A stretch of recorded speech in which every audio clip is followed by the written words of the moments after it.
Hey everybody, I'm Becki Adams. Thank you for stopping by the Scrapbook and Cards Today YouTube channel.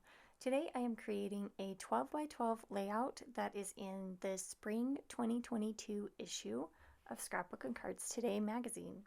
I'm using products from close to my heart, and my challenge for this layout was to use borders and use borders kind of in a unique way.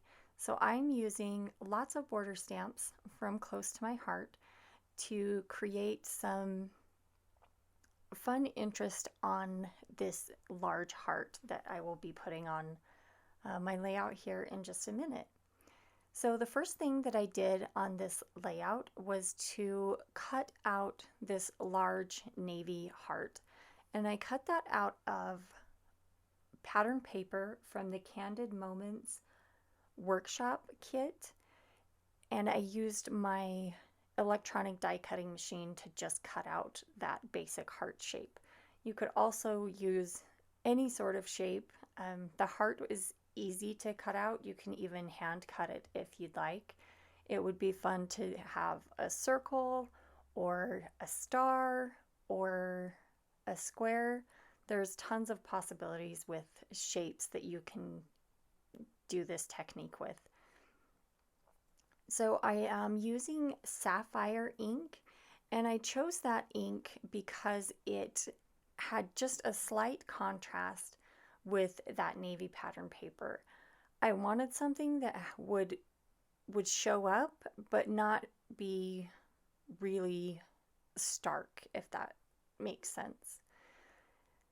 So I just started out right there in the middle of the heart with border stamps, and I am just stamping them all the way across the heart. I believe I'm working with 3 border sets. One is the one that I'm actually taking out of the package right now is a stitched border set, and then I also have the Lovely border set and the Festive borders set. I think probably the stitched border set might be my favorite, even though they're all so cute. But the stitched, I love, love, love stitching. And I think this will be just a fun way to kind of shake things up on some of my projects that I would typically do stitching with my machine or hand stitching, and just add a little bit of stamping.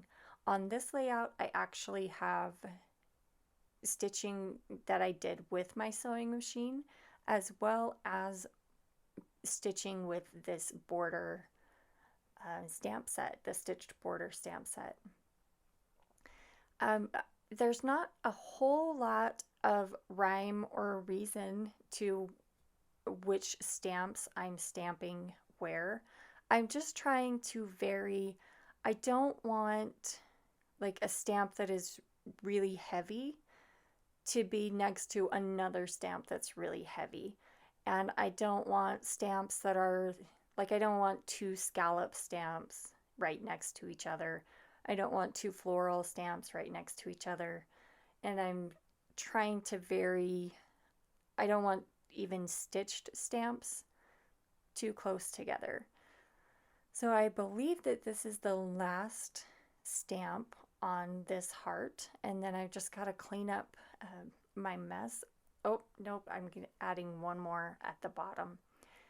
And then I am cleaning up my stamping mess. I don't know about you, but sometimes I get a little messy when I'm stamping, and this was definitely one of those days. So I have just a couple more pieces of pattern paper that I wanted to layer under the photos. I have 2 3x4 photos on this project of my daughter reading a book actually in a restaurant. She takes a book wherever she goes, and I was able to just snap a couple of really cute photos of her reading her book as we were waiting for our meal to come. So I'm just adhering that heart on the background. One thing that I did want to mention about that heart, you'll notice that it's the same pattern paper as the the border around the edge of the page. And I just gutted the page, and that's what I cut the heart out of. So they're both the same pattern, and it's actually one piece of pattern paper. So that's a great way to make the most of your pattern paper, especially if it's a pattern that you really like. So I have these two pieces of pattern paper, and that's actually where I added the stitching with my sewing machine. And with those two pieces of pattern paper, that's where they're kind of a shelf that hold both my title and my photos. And then you'll notice too that my journaling is also attached to those pattern papers. I printed my journaling on vellum this time. I thought that that was a fun way.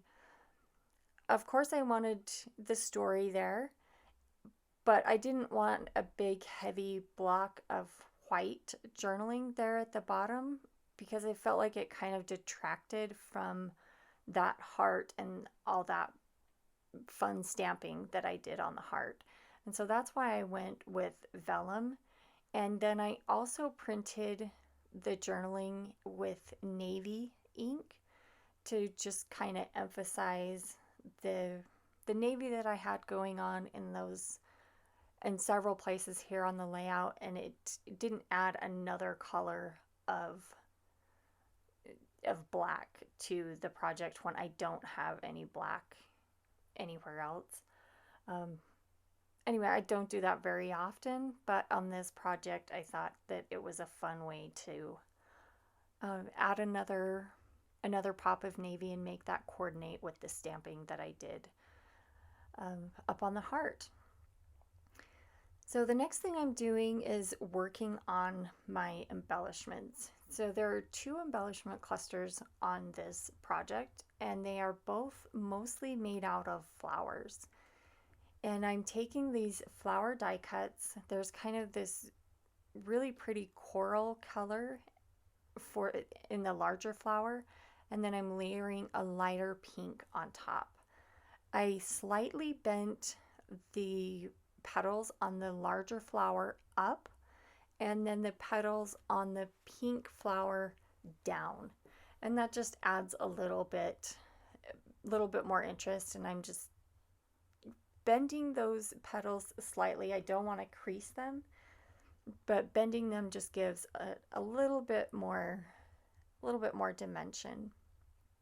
They will flatten out a little bit when I put them into my album, but you would be surprised they actually stay with a little bit of texture.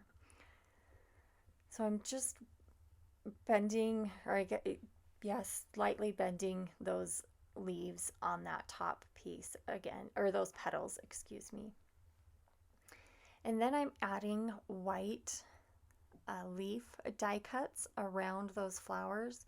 Right under the flowers, I adhered them flat to the background paper, and then on each leaf I'm adding just one little pop dot so that those leaves pop off the page just a little bit. Right behind those flowers and kind of tucked behind my photo, I'm putting this cute sticker that is a stack of books. Of course, I couldn't leave that one in the kit. It had to be part of this project since this project is telling the story of my daughter's love of reading. So the sticker behind the photo is just adhered flat to the background, and then I added pop dots there on that left side for just a little bit of texture. I don't know about you. Let me know in the comments below if you like to add pop dots. They're one of my favorite ways to add texture, and I use them on pretty much every layout that I create. So now that I have the embellishment cluster there in the bottom left and to the left of the photos done, I'm going to add another cluster up above the photos.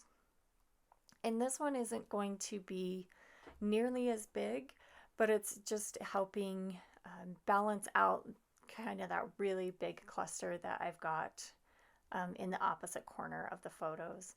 So again, I'm just simply bending up the petals on the back, on the larger flower, and then bending the petals down slightly on the next layer, adding a center to that flower, and then tucking leaves behind. Again, adding a pop dot to each leaf.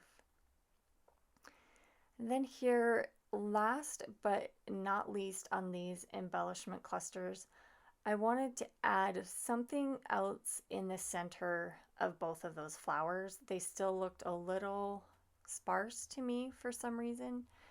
So I took a couple of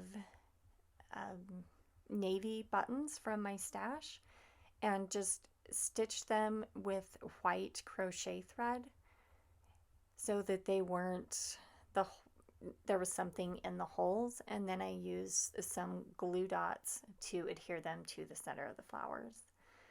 And right here I was trying to decide whether I wanted to add some stitching to my journaling, and ultimately I just ended up kind of tearing the bottom of the vellum just to give it a little bit of interest there at the bottom of the journaling.